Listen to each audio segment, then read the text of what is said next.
ये 8 लक्षण प्रकट होने लगते हैं जिसके ऊपर प्रभु की कृपा होती है।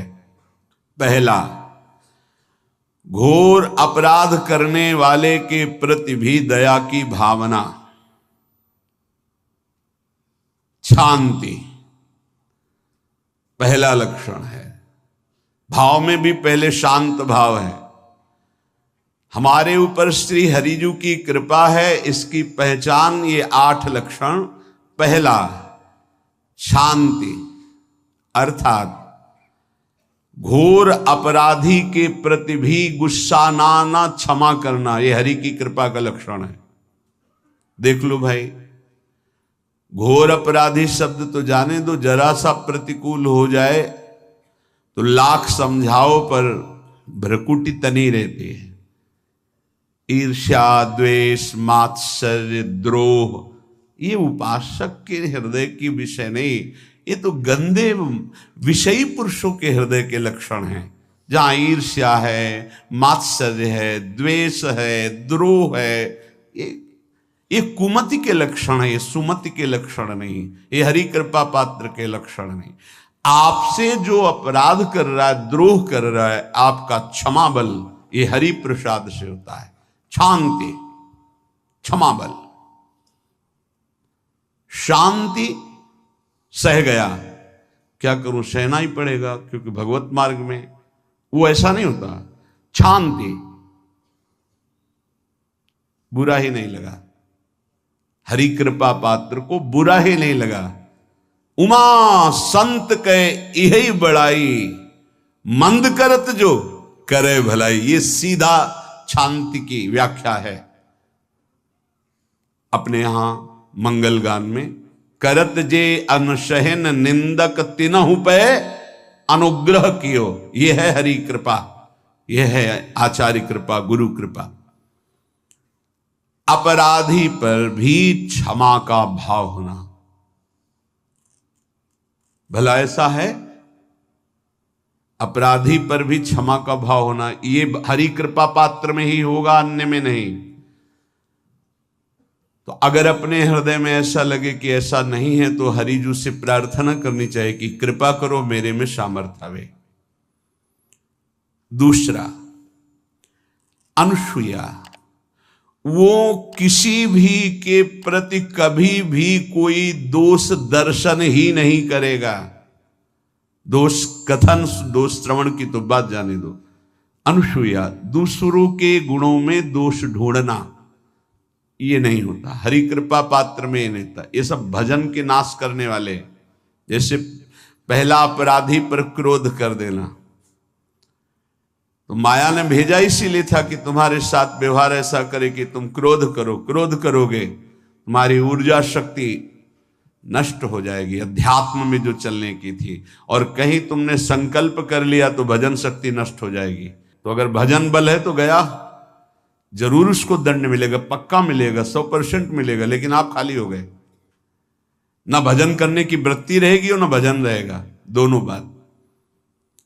अनुसूया, किसी के सद्गुणों में दोष देखना, गुणों में दोष ढूंढना, ये हरि कृपा पात्र में नहीं होता। ये बहुत मंगलमयी बातें हैं जिससे हमारा भजन मार्ग पुष्ट होता है। तीसरा, वो बाहर से और भीतर से पवित्र रहता है, हरि कृपा पात्र। शौचाचार का ज्ञान होना चाहिए, वस्त्र आपके पवित्र होने चाहिए, ये बाहरी जल रज आदि के द्वारा बाहरी पवित्रता, और निष्कपटता, निश्चलता, सत्य भाव, ये अंदर की पवित्रता है। अगर कपट है, छल है, असत्य है तो हृदय मलिन रहता है। भीतर और बाहर से पवित्र रहना, इसमें खास बात क्या है भीतर और बाहर से पवित्र रहने में? भीतर और बाहर से सदैव पवित्र कौन रह सकता है? तो बोले जो पुंडरीकाक्ष भगवान श्री हरि का, प्रियाजू का स्मरण करता रहता है, वो शवायाभ्यंतर शुचि, वो बाह्य और अभ्यंतर दोनों से पावन रहता है। तीसरी जो कृपा का लक्षण है, अर्थात वो सदैव भगवत चिंतन परायण, शौचाचार का पालन करने वाला, बाहर और भीतर से हरि कृपा पात्र पवित्र रहता है। लघु शंका में जल पात्र में रखा जाता है, जनेंद्रिय को पवित्र किया जाता है, फिर हाथ रज से धो के, फिर कुल्ला करके, आचमन करके, पैर धोकर, ऐसे पवित्र आचरण, ऐसे पशुवत व्यवहार ठीक नहीं। कुछ लोग ऐसी गलती करते हैं कि जिसमें शौच हुआ जाता है उसी में बैठकर लघु शंका करते, तो सारे वस्त्र, पूरा शरीर अपवित्र हो गया आपका। अब तो अटैच बाथरूम की व्यवस्था माया ने कर दी है। हमें लगता है कि शौचालय अलग होना चाहिए और स्नान गृह अलग होना चाहिए, थोड़ा ही चाहे भेद हो, अंतराय होना चाहिए पवित्रता के लिए। अब ये शौचालय है, यही स्नान करना है, यही लघु शंका करनी है, तो पवित्रता का निर्वाह नहीं हो पाता। यदि जिस उस जगह आप शौच करते हैं, जो बैठकर उसी पे बैठ के लघु शंका करते हैं, तो आपको पूरा वस्त्र सहित स्नान करना चाहिए पवित्रता के, तभी बुद्धि भ्रष्ट हो जाती है। आपको मंत्र का निरंतर चलना ये कठिन पड़ जाएगा। पवित्रता का निर्वाह करो। देह राग मिटने के बाद एक स्थिति आती है, अवधूत स्थिति, उसमें फिर शरीर की पवित्रता का कोई संबंध नहीं रह जाता। पर अभी तो संबंध है ना देह भाव से, तो बहुत हो से लघु शंका ऐसे करें कि आपके पैरों में, वस्त्रों में छिट्टी ना पड़े, पवित्र रहें। हर समय हमें पवित्र मंत्र जपना है, नाम जपना है, श्री की सेवा में रहना है। बहुत जल्दीबाजी खड़े खड़े लघु शंका की, छिट्टियां पड़ रही, बस ऐसे चल दिए, वो पशुवत आचरण भगवत मार्ग में नहीं चल पाओगे। वो अंदर तुम्हारे व्याकुलता पैदा करता रहेगा, भोगों की, संसार की। शौचाचार का बहुत बड़ा फल है, शरीर राग छूट जाएगा। ये बात समझ लो, शरीर राग छूट जाएगा। शरीर संबंधी पवित्रता शरीर राग छुड़ा देती है, आंतरिक रहस्य है ये। चौथा, ऐसे कार्यों का अनुष्ठान न करे जिनमें हमारा भजन छूटता है, जिनमें सत्य छूटता है, जिनमें भगवत भाव छूटता है। जैसे आपके ऊपर कृपा हुई, आप भगवत मार्ग में चल रहे हैं, अब आप ऐसे संसारिक कार्यों का अनुष्ठान कर रहे हैं जिनमें आपकी चित्तवृत्ति बिल्कुल भगवत विमुख हो रही, तो जीवन का लाभ क्या होगा? लाभ तो है भगवत स्मरण सहित। इसी की मानो टीका है, छठदम शील बिरत बहु कर्मा, निरत निरंतर सज्जन धर्मा। शीलवान और ऐसे कर्मों से विरत जिनसे भगवत विस्मरण होता है, जो सज्जन पुरुषों के द्वारा धर्मानुष्ठान होते हुए उन्हीं का अनुष्ठान, ऐसे कर्मों में ना जाए जिससे भगवत विस्मरण होता है। जैसे कल एक ने प्रश्न किया कि मैं खाता तो नहीं हूं, लेकिन मांस की दुकान में मांस बेचता हूं, होटल आदमी, क्या उचित है? ये उचित कैसे हो सकता है? तुम और भी तो व्यापार कर सकते हो। जरूरी है धर्म का पालन करने की इच्छा करते हो, धर्म आचरण करते हो, ऐसा नहीं। तो विरत बहु कर्मा, उन कर्मों से हमें विरत रहना है जो हमारे धर्म के विरुद्ध है, जो भजन के विरुद्ध है। हरि कृपा पात्र ऐसे कर्मों का अनुष्ठान कर ही नहीं सकता। और शारीरिक श्रम इतना जिससे हमारा भजन का तार ना टूटे। जब भजन का अभ्यास किया जाता है तो हर कार्य को सुचारू रूप से करते हुए एकाग्रता भजन में रखी जाती है। हम वो कार्य जल्दी से कर ही नहीं सकते जिसमें भजन छूट जाए और कार्य पूरा हो। नहीं, हम कार्य करेंगे, हमें छोड़ दीजिए, हम अपने चिंतन से युक्त होते बिल्कुल कार्य करेंगे।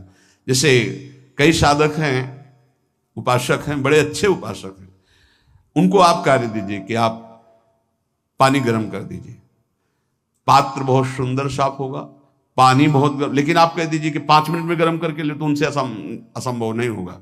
छोड़ दीजिए उनको आप, वो मतलब ऐसा कार्य करेंगे प्रशंसनीय, पर वो समय से। उनका एक सिद्धांत है, बहुत अच्छा लगता है। और अपने को पता है इससे जल्दीबाजी नहीं होनी। पात्र मार्जन करना है, छोड़ दीजिए, आप उसको टोकिएगा नहीं, आप जल्दी मांझ के, उससे नहीं होने वाला। वो तनिक भी दोष नहीं रहने देगा पात्रों में, पर समय दीजिए, आराम आराम शिव कर। हमें अच्छा लगता है, भगवत चिंतन परायण उपासक की यही वृत्ति होती है। पोछा लगाना है, बिल्कुल बढ़िया लगेगा, लेकिन आपको सर से घुमा दे वो ऐसा नहीं होगा। आप छोड़िए और जाइए, हटिए, और वो अपने ढंग से लगाएगा और एकदम क्लीन करके। यही उपासक का लक्षण होता है। जो कार्य करेगा सांगोपांग करेगा, पर वो बहुत मस्ती से होगा, क्योंकि उसका भगवत चिंतन चल रहा है। अधिक ऐसे जिससे हमारा चिंतन छूट जाए, थोड़ा संयम में आना चाहिए। ये भगवत कृपा पात्र का लक्षण है। अपने भजन का फल देखना, भगवत कृपा पात्र के सबको प्रदान कर देना।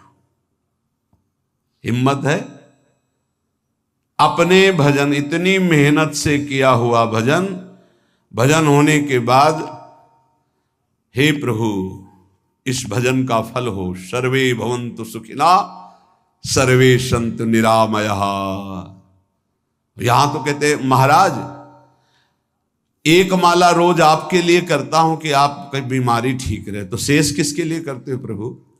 शेष क्या? अगर इष्ट और गुरु के लिए तुम्हारा है कि एक माला करते, तो फिर इतनी माला करते तो हमें क्या होगा? सब आपको दे देंगे तो हमें क्या होगा? तभी भजन का रहस्य नहीं जाना। सबके मंगल के लिए अपने भजन को समर्पित कर देना। देखो भाई भजनानंदी, भजन में अरुचि होने लगेगी? नहीं होने लगेगी।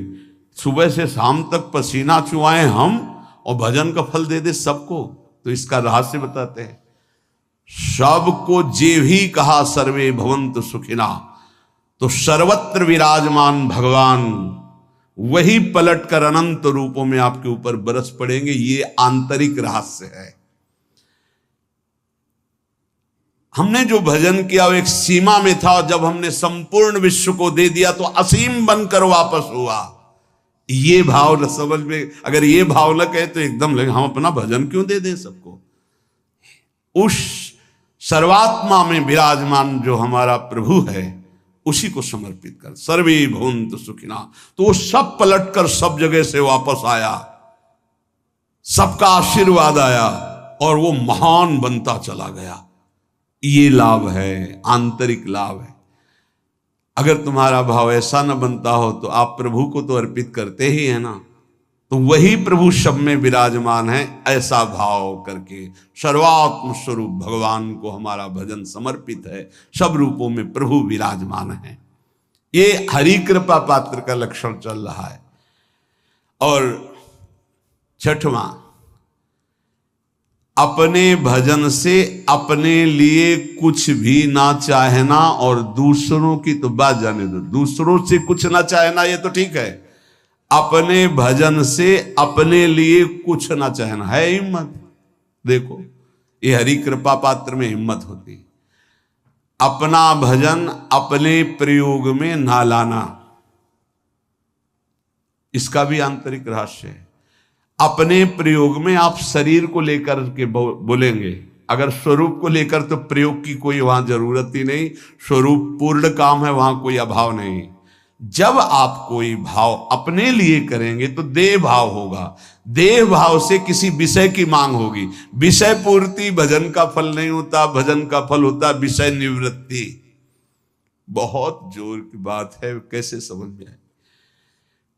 अपने भजन का भी फल अपने लिए नहीं, दूसरों से कुछ चाह रखना तो बात ही जाने दो। भजन से भी कोई अन्य सुख की चाह नहीं हुई। क्या चाहिए? भजन ही बनता रहे, भजन का फल भजन बनता रहे, खूब निरंतर जप करते रहे। सातवां, किसी भी मान सम्मान कीर्ति पद प्रतिष्ठा के मिलने पर हृदय का असंतुष्ट हो जाना, यह हरि कृपा पात्र का लक्षण होता है। प्रणाम नमस्कार जय हो तो हृदय में असंतुष्ट हो जाना चाहिए। कोई किंचन मात्र अभिमान न उदय हो जाए। प्रभु बचाओ, ये माया की चकाचौंध से बचा लो नाथ। कौन सा अपराध बन गया कि आपकी जय की जगह यहां हमको ऐसा सुनना पड़े। जैसे एक बार महापुरुष जन कह रहे थे कि जब गुरुजन बड़ाई करने लगे सामने शिष्य की, तो उसको ग्रीवा झुका लेनी चाहिए और पश्चाताप करना चाहिए कि कोई गलती हो गई, आज हमारे गुरुजी ने हमारी बड़ाई कैसे कर दी, इसका मतलब कोई दोष बन गया, कोई गलती हो गई, और प्रार्थना करना चाहिए कि क्षमा कीजिएगा महाराज, अगर कोई गलती हो तो दंड दीजिएगा, लेकिन ये दंड मत दीजिएगा कि आप हमारी प्रशंसा कर रहे हैं। भगवान, इससे बड़ा और कोई दंड नहीं हो, ऐसा महसूस होना चाहिए। सम्मानम कलयाति घोर गरलम, ये हरि कृपा पात्र का लक्षण है। नीचापमानम सुधा, नीच पुरुषों द्वारा किया हुआ अपमान अमृत के समान लगे और सम्मान विष के समान लगे। मान प्रतिष्ठा कीर्ति जिसके लिए बड़े बड़े लालायित रहते, हरि कृपा पात्र को विष की तरह चुभती है।